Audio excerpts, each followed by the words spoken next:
RTV app వార్తల్ని క్షణాల్లో చదివే అవకాశం ఉంటుంది. ఒక న్యూస్ పేపర్, ఒక టెలివిజన్ ఛానల్ మీ చేతుల్లో ఎప్పుడూ ఉంటాయి. Welcome to RTV. నేను మీ గయాజ్ని. ఉదయగిరి నియోజకవర్గంలో 2 పదుల వయసు కలిగిన ఓ యువకుడు విస్తృతంగా పర్యటిస్తున్నాడు.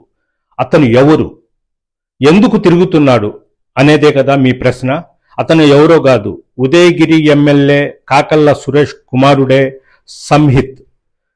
గత ఎన్నికల్లో తండ్రిని గెలిపించాలంటూ విస్తృతంగా ఆయన ఎన్నికల ప్రచారం చేపట్టాడు. అదేవిధంగా కొండాపురము, అదేవిధంగా ఉదయగిరి నియోజకవర్గం, సీతారాంపురం తదితర ప్రాంతాల్లో తన తండ్రిని గెలిపించాలి, అదేవిధంగా ఆ ప్రాంతాల్లో ఉన్న సమస్యలను తన తండ్రి ఎమ్మెల్యే అయిన వెంటనే పరిష్కరిస్తామని కూడా అక్కడ ప్రజలకు హామీ ఇవ్వడం జరిగింది. ఎన్నికల అనంతరం ఆయన అమెరికాకు విద్యాభ్యాసం కోసం అమెరికా వెళ్ళిపోవడం జరిగింది.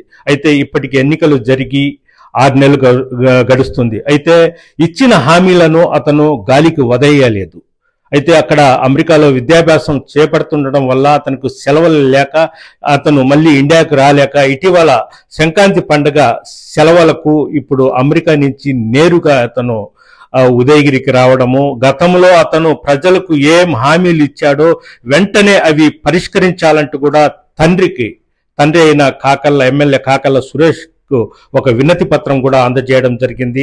అదేవిధంగా గతంలో అతను ఎన్నికల సమయంలో ఏదైతే గ్రామాల్లో తిరిగాడో, ఏ ప్రాంతాల్లో అయితే సమస్యలు ఉన్నాయని వాళ్ళు హామీ ఇచ్చారో, తిరిగి 2వసారి కూడా వెళ్ళి వాళ్లకు త్వరలోనే ఈ పనులన్నీ పరిష్కారమవుతాయి, ఈ పనులకు శ్రీకారం చుడుతున్నామని కూడా వాళ్లకు చెప్పి రావడం జరిగింది. అయితే ఆ పనుల మీద తన తండ్రి ఎమ్మెల్యే కాకళ్ళ సురేష్ కూడా దృష్టి పెట్టడం జరిగింది. అయితే చెప్పిన హామీలను నెరవేర్చే ప్రయత్నం అయితే సంహిత్ చేపడుతున్నాడు. అలా అని ఇచ్చిన హామీలను గాలికి వదిలేయకుండా అతను అమెరికా నుంచి మళ్ళీ వచ్చి తండ్రికి ఒక వినతి పత్రం ఇచ్చి వెంటనే ఈ సమస్యలను పరిష్కరించాలంటూ ఆ సమస్యల పరిష్కారం కోసం చేపడుతున్న అతని ప్రయత్నాలను చూసి ఉదయగిరి ప్రజలు సబాట్ సంహిత్ అని కూడా చెప్తున్నారు. వీడియో ప్రదీప్తో గయాజ్, ఆర్టీవీ, ఉదయగిరి నియోజకవర్గం నుంచి.